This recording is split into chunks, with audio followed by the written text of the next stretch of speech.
ద్వితీయోపదేశ కాండము గ్రంథము 18వ అధ్యాయము ధ్యానము.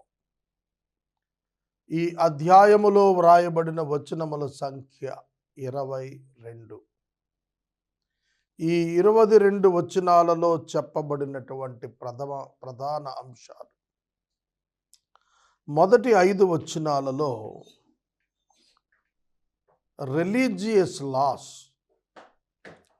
మతపరంగా యూదులు ఏ విధంగా ఉండాలి అనే ప్రధాన అంశంలో 7 ప్రత్యేకమైన చట్టాలు, లేవీయులను గూర్చిన ప్రధానమైనటువంటి పోషణార్థమైన విశేషాలు మొదటి 5 వచనాల్లో మనకు కనిపిస్తాయి. 1-2 వచనాల్లో లేవీయులు దేవుని స్వాస్థ్యం, వారికి భూస్వాస్థ్యం లేదు అనే విషయం చెప్పబడింది. 3-5 వచనాల్లో అర్పణలు, బలులు, వీటిల్లో లేవీయుల యొక్క భాగము వివరించబడింది. తదుపరి 6-8 వచనాల మధ్య లేవీయులు దేవుని సేవలో సమానులు. ఇది చాలా ప్రధానంగా చెప్పబడింది. గొప్ప తక్కువ వ్యత్యాసాలు ఉండవు, ప్రతి ఒక్కరికి సమాన గౌరవం ఉంటుంది అనేది చెప్పబడింది. 9-12 వచనాల మధ్య అన్య సాంప్రదాయాలు చేయకూడదని, అన్యులను తమ మధ్య నుండి దేవుడు వెళ్ళగొడతాడని చెప్పబడింది. 13-14 వచనాల మధ్య లా ఆఫ్ పర్ఫెక్షన్, యథార్థంగా ఉండాల్సినటువంటి అవసరతను గురించి దేవుడు వివరణ ఇచ్చాడు. ఎందుకంటే దేవుడు నీతిమంతుడు కనుక ఆయన యొద్ద ఆయన ప్రజలు యథార్థంగా ఉండాలి. 15-19 వచనం వరకు మోషే మెస్సియా మొదటి రాకడను గూర్చిన ప్రకటన వెలువడించాడు. 20-22 వచనాల మధ్య అబద్ధ బోధకులు, ప్రవక్తలను గూర్చిన వివరాలు వ్రాయబడ్డాయి. ఈ విధంగా ఈ 18వ అధ్యాయం మనకు కనిపిస్తుంది. ఇక మొదటి వచనము మొదలుకొని వరుసగా వచనాలు చదువుకుంటూ ధ్యానం చేద్దాం. ద్వితీయ ఉపదేశ కాండము గ్రంథము 18వ అధ్యాయము మొదటి వచనం చదువుతున్నాను. యాజకులైన లేవీయులకు, అనగా లేవీ గోత్రీయులకు అందరికీ ఇశ్రాయేలీయులతో పాలైనను స్వాస్థ్యమైనను ఉండదు. వారు యెహోవా హోమ ద్రవ్యములను తిందురు, అది వారి హక్కు. ఈ వచనం చాలా వివరణ అవసరమైన వచనం. ఎవరు లేవీయులు? ఎవరు యాజకులు? వారికి ఎందుకని స్వాస్థ్యం ఉండదు? ఇది మీకు అర్థం కావాలి. లేవీయులు అనగా యాకోబు యొక్క 12 మంది కుమారులలో దేవుడైన యెహోవా లేవీయులను మిగిలిన గోత్రాల జ్యేష్ఠ కుమారుల పక్షంగా తన కొరకు ఏర్పరచుకున్నాడు. ప్రతి తొలిచూలు దేవునిదే. ఇజ్రాయేలు 12 గోత్రాలు ఏ విధంగా వచ్చాయో ఒక్కసారి వివరిస్తాను. యాకోబుకు 12 మంది కుమారులు. 11వ వాడు యోసేపు. యోసేపు కుమారులు ఇద్దరు ఎఫ్రాయిము, మనష్షే. వీరికి జ్యేష్ఠత్వపు హక్కు ప్రకారం యాకోబు 2 గోత్రాలు ఇచ్చాడు. అంటే 13 గోత్రాలు పూర్తి స్థాయి యాకోబు కుమారుల నుండి ఉద్భవించాయి. అయితే ప్రతి గోత్రంలో జన్మించేటువంటి తొలిచూలు మగపిల్లవానికి దేవుని సేవ చేయటానికి అర్హత ఉంది. ప్రతి ఇంట నుండి తొలిచూలను తీసుకుని వచ్చి ఆర్గనైజ్ చేయటం మనుషులుగా వారికి కష్టం అవుతుంది కనుక ఈ 13 గోత్రాలలో 12 గోత్రాలు లేవి మినహాయించి వారి గోత్రాల్లో జన్మించిన తొలిచూలులకు బదులుగా దేవుడు లేవి గోత్రాన్ని ప్రత్యేకంగా తన కొరకు జ్యేష్ఠుల పక్షంగా అంగీకరించి వారిని తన సేవ చేయటానికి ఏర్పాటు చేసుకున్నాడు. వాళ్ళు ప్రత్యేకించబడిన వారు. ఒక మాటలో చెప్పాలి అంటే వారికి దేవుడే స్వయంగా స్వాస్థ్యంగా ఉంటాడు. వారు దేవుని యొద్ద యాజకత్వం చేస్తుంటారు. దేవుని మందిరపు పనులన్నీ వాళ్ళే చూస్తారు. వాళ్ళే ప్రజలకు దేవునికి మధ్యవర్తులుగా ఉంటారు. దేవాలయపు పనులన్నీ కూడా ప్రజల పక్షంగా దేవుని ఎదుట, దేవుని పక్షంగా ప్రజల ఎదుట చేస్తారు. ఆ కారణం చేత వాళ్ళు ప్రత్యేకితులు. అందుకే దేవుడు వారికి తానే స్వాస్థ్యంగా ఉండపూనుకున్నాడు. వారికి భౌతిక స్వాస్థ్యాలు లేవు.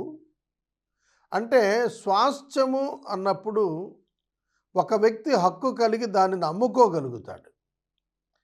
లేవీయునికి అట్లా లేదు. లేవీయుడు నివసించాల్సిందే కానీ అమ్ముకునే హక్కు లేదు. నేటి క్రైస్తవ సంఘానికి దేవుడిచ్చిన స్టేటస్ లేవీయులలో ప్రత్యేకంగా కనిపిస్తుంది. లేవీని ఆహార బాధ్యత దేవునిదే. లేవీని యొక్క నివాస బాధ్యత దేవునిదే. లేవీయుని ప్రతి బాధ్యత దేవుడే నిర్వర్తించాడు. వారు లోకపరమైన పని చేయాల్సిన పని లేదు. దేవుని పని వారు చేస్తున్నందున దేవుడు వారి పోషణకు కొన్ని ప్రత్యేకమైనటువంటి ఆజ్ఞలను కూడా ఇచ్చాడు. అది ఈనాటి క్రొత్త నిబంధనలోని క్రైస్తవ యాజకత్వపు ధర్మాల్లో ఉన్నటువంటి వారు కూడాను వాటిని అనుభవించగలుగుతున్నారు ఈ దినాన.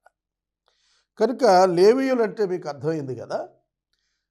ఇజ్రాయేలు గోత్రాలన్నింటిలో జ్యేష్ఠ కుమారుల పక్షంగా దేవుని చేత ప్రత్యేకించబడినటువంటి ఒక గోత్రం. సో మిగిలిన వారందరికంటే కూడా వారు ఎక్కువ స్వాస్థ్యం పొందుతారు. జ్యేష్ఠునికి ఎప్పుడు కూడాను జ్యేష్ఠత్వపు హక్కు ఉంటుంది. అంటే తండ్రి తనకున్నటువంటి ఆస్తిని కుమారులకు భాగాలు వేసినప్పుడు తన వంతు ఒక పాలు ఎక్కువ తన జ్యేష్ఠ కుమారునికి ఇస్తాడు. అలాగే దేవుడు కూడాను లేవీయులను మిగిలిన గోత్రాల కంటే ఉన్నతంగా ఉంచాడు. మిగిలిన గోత్రాలు 12 గోత్రాల్లోని ప్రజలు పనికెళ్ళి ఒక 100 రూపాయలు తెచ్చుకుంటే అందులో దశమ భాగం తీసుకుని వచ్చి లేవీయులకు ఇవ్వాలి. ప్రథమ ఫలాలు తీసుకుని వచ్చి లేవీయునికి ఇవ్వాలి. బలులలో కొంత మాంస భాగాన్ని తీసుకొచ్చి లేవీయులకు ఇవ్వాలి. అలా ఇవ్వటం ద్వారా 12 మంది 12 దశమ భాగాలు ఇస్తే 120 రూపాయలు దేవుని పని చేస్తున్న లేవీ యొద్ద ఉంటుంది. పనిచేసి వచ్చినటువంటి 12 గోత్రాల వారి యొద్ద దశమ భాగం పోను 90% ఉంటుంది. కనుక లేవీయులు ఒక మెట్టు పైనుండేటట్లుగా దేవుడు ఏర్పాటు చేశాడనేది వాస్తవం. ఈనాటి క్రైస్తవ సంఘాలు కూడాను దీన్ని ఒప్పుకొని తీరాలి. సేవకుడు సంఘంలోని వారి కంటే ఉన్నతంగా జీవించాల్సిన వాడుగా ఉన్నాడు దేవుని చిత్తంలో అనేది గ్రహించినప్పుడు సేవకుని యొక్క సమృద్ధిని చూచి అసూయపడరు. ఇక మొదటి వచనం మరొకసారి చదువు. యాజకులు అయిన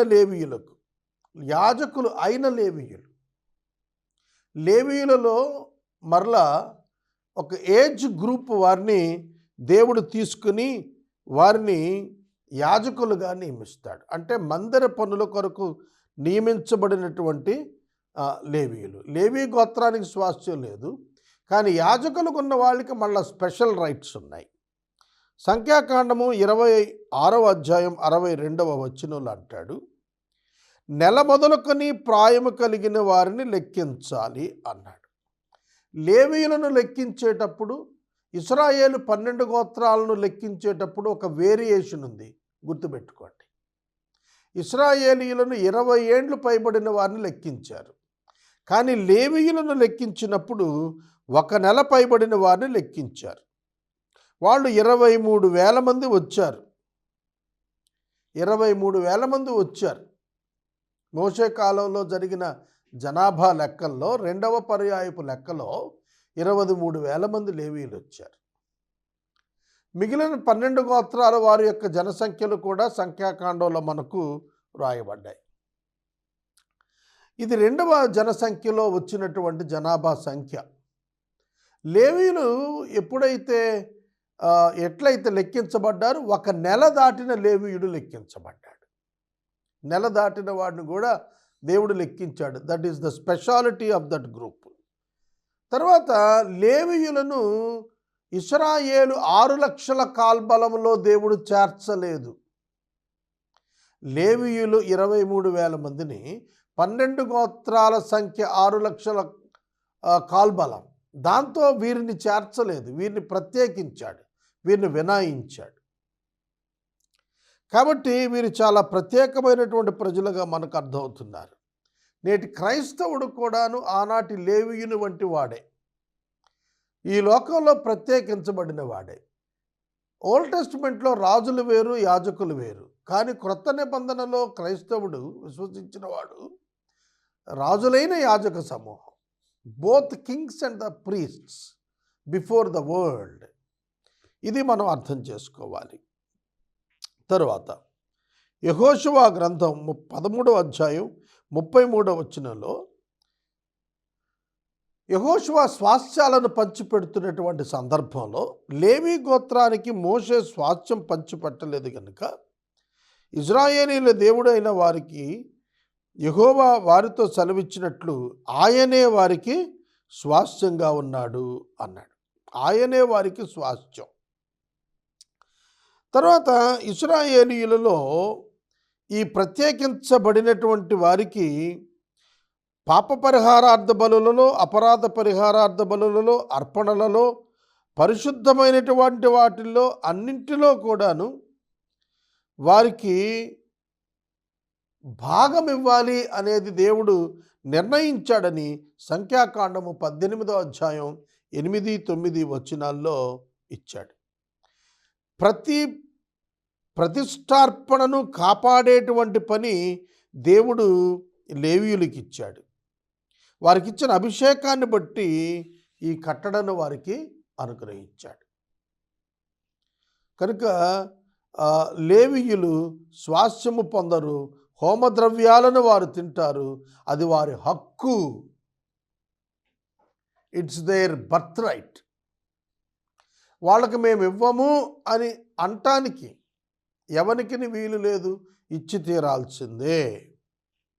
వారి సహోదరులలో వారికి స్వాస్థ్యము కలుగదు, వారి సహోదరులలో వారికి స్వాస్థ్యము కలుగదు. యెహోవా వారితో చెప్పినట్లు ఆయనే వారికి స్వాస్థ్యము. జనుల వలన అనగా ఎద్దు గాని, గొర్రె గాని, మేక గాని బలిగా అర్పించు వారి వలన యాజకులు పొందాల్సినది. అది కుడి జబ్బను, 2 దవడలను, పొట్టను యాజకునికి ఇయ్యవలెను. సంఖ్యాకాండము 3వ అధ్యాయం మనం 6-13వ వచనాల వరకు చూస్తే అహరోను అతని కుమారులు యాజక ధర్మమును అనుసరించి నడుచుకుంటారు. వీరు మాత్రమే మందిరపు సేవ చేయటానికి యోగ్యులు. ఇతరులు మందిరాన్ని సమీపించినప్పుడు వారు మరణశిక్ష పొందుతారు. మందిరపు సేవ చేయటానికి ఉపకరణాలన్నింటినీ కాపాడటానికి వీరు ఏర్పాటు చేయబడ్డారు. కనుక యాజక ధర్మాన్ని అనుసరించేటువంటి వీరు ఇశ్రాయేలీయులలో తొలిచూలు అయిన ప్రతి మగపిల్లకు మారుగా ఇశ్రాయేలీయులలో నుండి లేవీయులను నా వశం చేసుకుని ఉన్నాను. ప్రతి తొలిచూలు నాదే గనక లేవీయులు నావారు. సంఖ్యాకాండము 3వ అధ్యాయం 11వ వచనం 12వ వచనంలో లేవీయులు నావారు, లేవీయులు నావారు, నేనే వారికి స్వాస్థ్యము అని దేవుడు సెలవిస్తూ ఉన్నాడు. తదుపరి 3వ వచనంలో వారి యొక్క ఆహారము వారి హక్కు అని చెబుతున్నాడు. వారి ఆహారము వారి హక్కు. ద్వితీయోపదేశ కాండము 18వ అధ్యాయం 3వ వచనంలో చెప్పబడినట్లుగా యాజకులు పొందవలసినది కుడి జబ్బ, 2 దవడలు, పొట్ట యాజకునికి ఇవ్వాలి అని చెప్పాడు. లేవీకాండము 7వ అధ్యాయము 30 నుండి 34 వచనాల మధ్య సమాధాన బలి పశువు యొక్క ప్రతిష్టార్పణలోని కుడి జబ్బను యాజకునికి ఇవ్వాలి అన్నాడు. 33వ వచనంలో అహరోను సంతతిలో ఎవడైనా కూడా సమాధాన బలిని ఇచ్చినప్పుడు క్రొవ్వును అర్పించినప్పుడు కుడి జబ్బ లేవీయునిది అవుతుంది అని చెప్పాడు. 34వ వచనంలో కూడా సమాధాన బలిలో ప్రతిష్ఠితమైన జబ్బను తీసుకొని నిత్యమైన కట్టడ చొప్పున అహరోనుకు అతని సంతానానికి నేను ఇచ్చాను అంటాడు. కనుక ప్రత్యేకంగా వారి ఆహారము దేవుని బాధ్యత. మత్తయి సువార్తలో మనకు చెప్తాడు, మీరు ఏమి తిందుమా, ఏమి త్రాగుదుమా, ఏమి ధరించుకుందుమా అని మీరు చింతించవద్దు, అన్యులు అలాగను చింతించుదురు. కనుక మన పోషణ బాధ్యత దేవునిదే. As a Christian our livelihood belongs to God. అందుకే ఫిలిప్పీ పత్రిక 4:19 రాశాడు, మన ప్రతి అవసరత క్రీస్తు యొక్క మహిదైశ్వర్యములో తీర్చబడుతుంది అని రాశాడు. 4వ వచనం, నీ ధాన్యములోను నీ ద్రాక్షారసములోను నీ నూనెలోను ప్రథమ ఫలములను నీ గొర్రెల మొదటి గొర్రెబొచ్చును అతనికి ఇవ్వవలెను. రిపీటెడ్గా దేవుని యొక్క సేవకుడైన మోషే ప్రథమ తరమ వారికి చెప్పినవే మరల రెండవ తరమ వారైన ఇజ్రాయేలీయులకు కూడా చెబుతున్నాడు. వారికి ద్వితీయ ఉపదేశాన్ని ఇస్తున్నాడు. మొదటి వారికి ఇచ్చినటువంటి ఉపదేశంలో సంఖ్యాకాండం 18వ అధ్యాయం 12 నుంచి 14 మధ్య మొదటి తరవానికి చెప్పినటువంటి మాటలున్నవి. యెహోవాకు అర్పించు వారి ప్రథమ ఫలములను అనగా నూనెలో ప్రశస్తమైనదంతయు ద్రాక్షారస ధాన్యాలలో ప్రశస్తమైనదంతయు నీకు ఇచ్చితిని. తర్వాత అపవిత్ర జంతువులను తొలిచూరు పిల్లలను వెల ఇచ్చి విడిపించవలెను. వెల ఇచ్చి విడిపించాలంటాడు. ఒక జంతువును విడిపించాలన్నా కూడాను ఇజ్రాయేలీయులు లేవీయులకు ధనాన్ని చెల్లించి విడిపించాల్సి వస్తుంది. ఆ విధంగా ఇశ్రాయేలీయుల మధ్య లేవీయుల పోషణ కొరకు దేవుడు ఏర్పాటు చేశాడు. 5వ వచనం, నిత్యము యెహోవా నామమున నిలిచి సేవ చేయుటకు నీ గోత్రములన్నింటిలో అతనిని అతని సంతతి వారిని దేవుడైన యెహోవా ఏర్పాటు చేసుకున్నాడు. నిత్యము దేవుని సన్నిధిలో వీరు పనిచేయునట్లుగా దేవుడు వీరిని ఏర్పాటు చేసుకొని ఉన్నాడు. ఇక్కడ గమనించాల్సినటువంటి పదం ఏంటంటే నిత్యము. నిత్యము, రౌండ్ ద క్లాక్ వాళ్ళు దేవాలయంలో ఉంటారు. ఏర్పరచబడిన క్రమం చొప్పున, తరగతుల చొప్పున ఆయా యాజకులు దేవుని మందిరంలో నిత్యం ఉంటారు. ఈ నిత్యము అక్కడ ఉండాల్సిన అవసరం ఏమిటి? ప్రజల పక్షంగా ఆల్ ద టైమ్ 24/7 వాళ్ళు అవైలబుల్గా ఉంటారు. దేవుని ప్రజలకు దేవునికి మధ్య వారు వారధిగా పనిచేస్తూ ఉంటారు. కనుక యాజకత్వము చాలా ప్రధానమైనది. హెబ్రీ పత్రిక మనకు 7వ అధ్యాయం యాజకత్వాన్ని గురించి చాలా అద్భుతంగా వివరణ ఇచ్చింది. ఇక 6వ వచనాన్ని చదువుకుందాం. ఒక లేవీయుడు ఇశ్రాయేలీయుల దేశమున తాను విదేశీగా నివసించిన నీ గ్రామములలో ఒకదాని నుండి యెహోవా ఏర్పరచుకుని స్థలానికి మిక్కిలి మక్కువతో వచ్చినప్పుడు అక్కడ యెహోవా సన్నిధిని నిలుచు లేవీయులైన తమ గోత్రపు వారు చేయనట్లు అతడు తన దేవుడైన యెహోవా నామమున సేవ చేయవలెను. గమనిస్తున్నారా? ఒక లేవీయుడు విదేశీగా నివసిస్తున్న స్థలం నుంచి ఒకవేళ కనుక వస్తే అతడు కూడా ఈక్వల్గా దేవుని మందిరములో చేరి సేవ చేయవచ్చును. అనగా పర్టికులర్ ప్లేస్లో ఉన్నటువంటి వాళ్ళే ఇంపార్టెంట్ అనేది లేదు.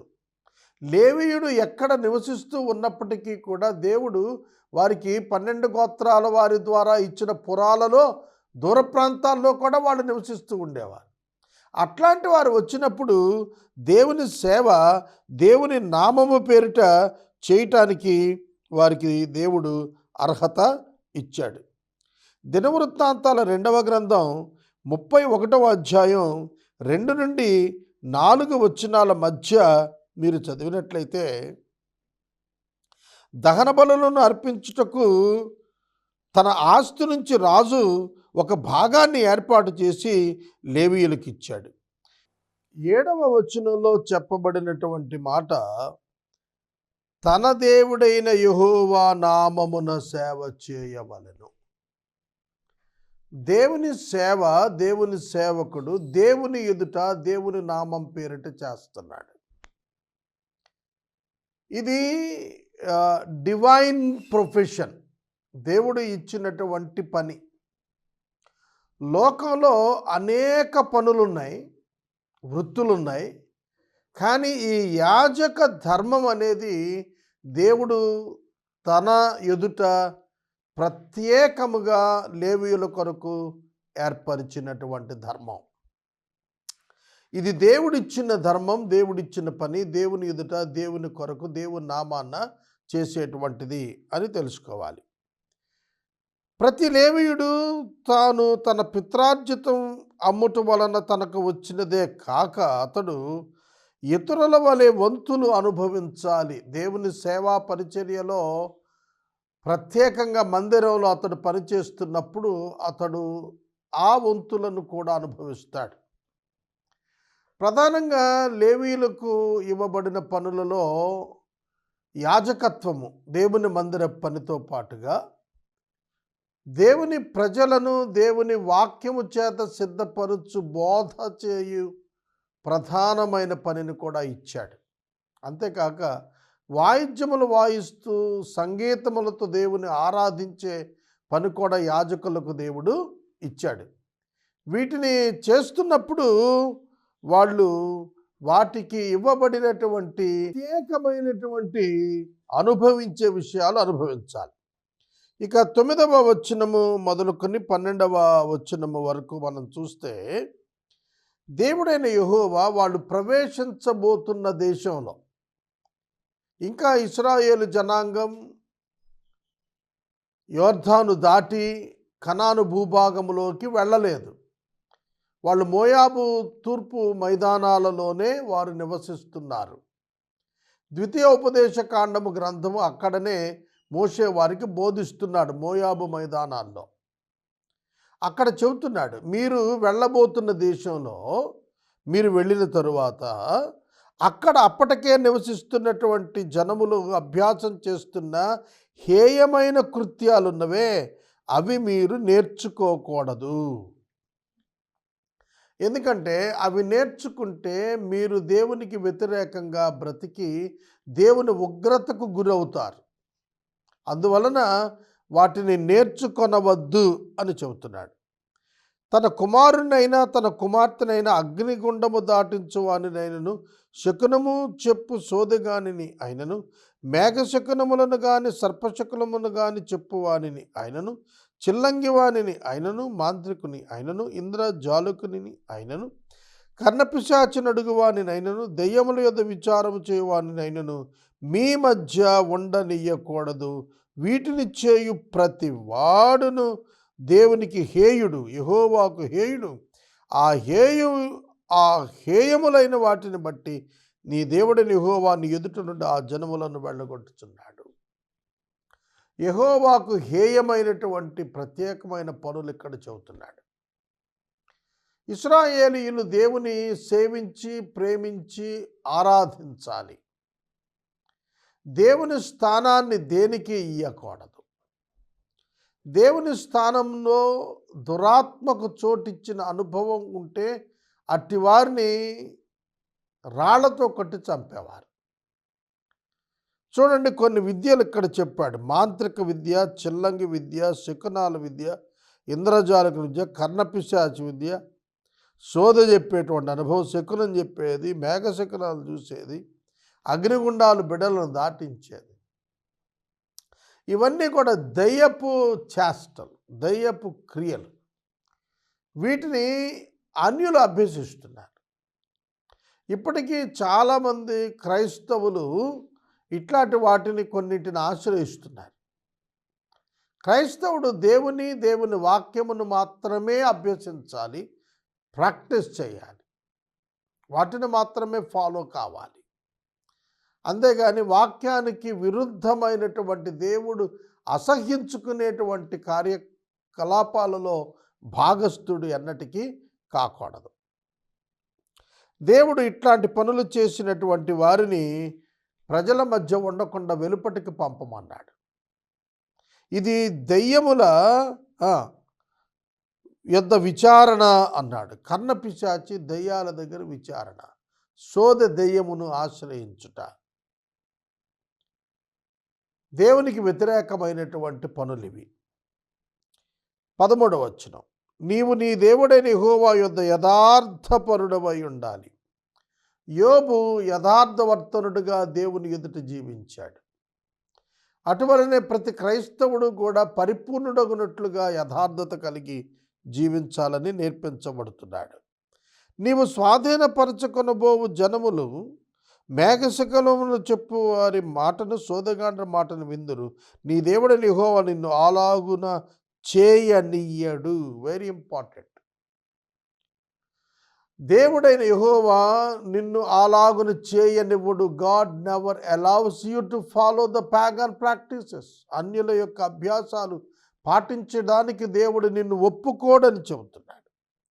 హోరేబులో ఆ సమాజ దినమున నేను చావక ఉండునట్లు మళ్ళీ నా దేవుడైన యెహోవా స్వరము నాకు వినపడకుండును గాక, ఈ గొప్ప అగ్ని నాకు ఇకను కనబడకుండును గాక అని చెప్పితివి. ఆ సమయమున నీ దేవుడైన యెహోవా నీవు అడిగిన వాటన్నింటి చొప్పున నీ దేవుడైన యెహోవా నీ మధ్యన నా వంటి ప్రవక్తను నీ సహోదరులను నీ కొర పుట్టించును. ఆయన మాట నీవు వినవలెను. ఇక్కడ మనం గ్రహించాల్సింది ఏంటంటే, దేవుడైన యెహోవా హోరేబు కొండ దగ్గర నిర్గమకాండంలో ఆయన ప్రత్యక్షమైనప్పుడు ఆయన మాట్లాడటం ప్రారంభించాడు. 10 ఆజ్ఞలు ఆడియబుల్ వాయిస్ ఇచ్చారు. అవి ఉరుము మెరుపులతో కూడినటువంటి శబ్దాలుగా ఉన్నాయి. వాటిని విన్నటువంటి ఇశ్రాయేలీయులు మోషేతో విజ్ఞాపన చేశారు. మోషే, నీవే మాట్లాడు, మేము ఆ స్వరం విని బ్రతకలేము, చనిపోతాం, భయపడుతున్నాం.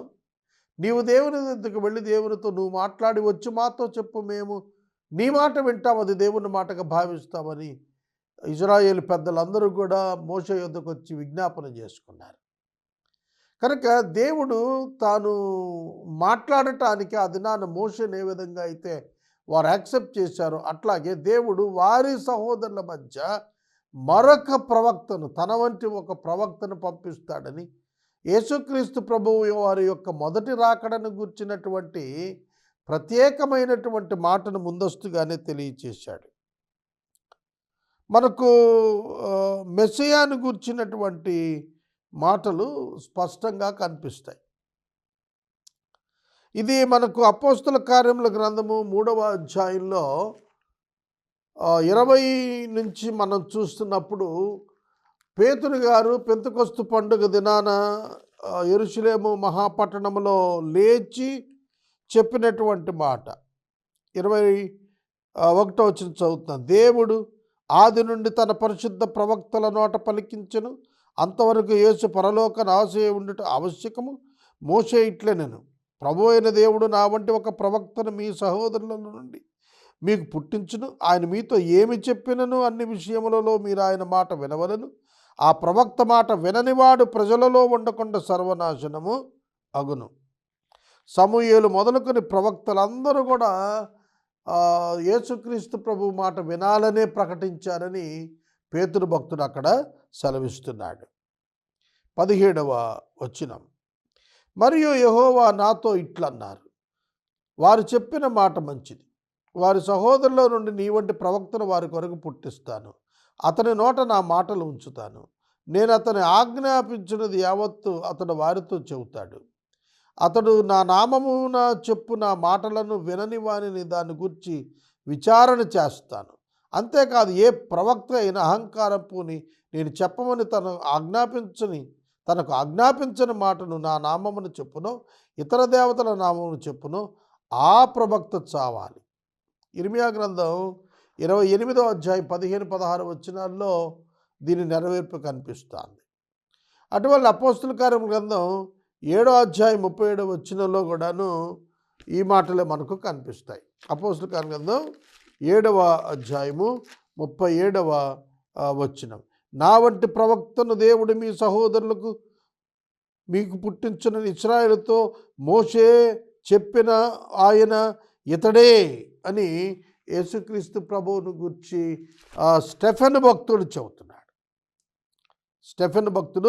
చెబుతున్నాడు. కనుక దేవుని యొక్క వాక్యం అంతా కూడాను ఓల్డ్ టెస్టిమెంట్లో యేసుక్రీస్తు ప్రభు వారి యొక్క మొదటి రాకడను గురించి రాస్తుంది. ఎవరైతే యెహోవా నామమును కాక వేరొక నామమును ప్రకటిస్తారో, యెహోవా ఆజ్ఞాపించనిది యెహోవా నామమును ప్రకటిస్తారో వారిని రాళ్లతో కొట్టి చంపాలన్నాడు. 21-22 వచనాల్లో అబద్ధ బోధకులను గూర్చినటువంటి మాటలు రాస్తున్నాడు. ఏదో ఒక మాట యెహోవా చెప్పినది కాదని మేము ఎట్లు తెలుసుకొనగలమని మీరు అనుకుంటే, ప్రవక్త యెహోవా నామాను చెప్పినప్పుడు ఆ మాట జరగకపోయిన ఎడల, ఎన్నడూ నెరవేరకపోయిన ఎడల అది యెహోవా చెప్పింది కాదు, ఆ ప్రవక్త అహంకారం చేత చెప్పాడు కనుక దానికి భయపడద్దు అన్నాడు. అంటే అది జరగదు అని. యెషయా గ్రంథం 41వ అధ్యాయము 22వ వచనాన్ని ఒకసారి నేను మీ మధ్య చదవాలని ఆశపడుతున్నాను. 41వ అధ్యాయము 22వ వచనం. జరగబోవు వాటిని విశదపరిచి మా ఎదుట తెలియజెప్పుడి, పూర్వమైనను వాటిని విశదపరచుడి. చూడండి, జరగబోయేటువంటి వాటిని చెప్పగలిగిన వాడు ఒక్క దేవుడు మాత్రమే. అలాగా రాగల వాటిని మాకు తెలియచెప్పుడు, ఇక మీదట రాబోవు సంగతులను మాకు తెలియచెప్పండి అంటాడు. కనుక జరగబోయే వాటిని తెలియచెప్పగలిగిన సామర్థ్యం దేవునికే ఉంది. దేవుడు తన ప్రవక్తలకు ఇచ్చినప్పుడు వారికి దక్కుతుంది. అలా కాక ఒకడు తన ఊహ ద్వారా జరగబోయేదాన్ని చెప్పినట్లయితే అది జరగదు. కనుక అటువంటి వాడిని భయపడద్దు, అటువంటి వాడు చెప్పిన మాటలకు భయపడద్దు. అది యెహోవా వల్ల కలిగినటువంటి మాట కాదు, ఆ ప్రవక్త అహంకారంతో చెప్పాడు అని అంటాడు. ఇర్మీయా గ్రంథము 28వ అధ్యాయము 9వ వచనాన్ని ఒకసారి చదువుకుందాం.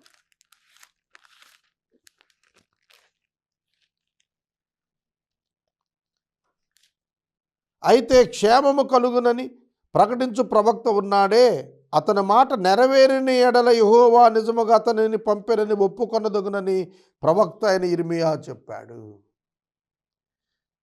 ఏ ప్రవక్త అయినా తాను చెప్పింది జరిగినప్పుడే అతడు యెహోవా వలన పంపబడిన ప్రవక్తగా గుర్తించాలని ఇర్మీయా ఆనాటి ఇశ్రాయేలీయుల మధ్యన ప్రకటన చేస్తున్నాడు.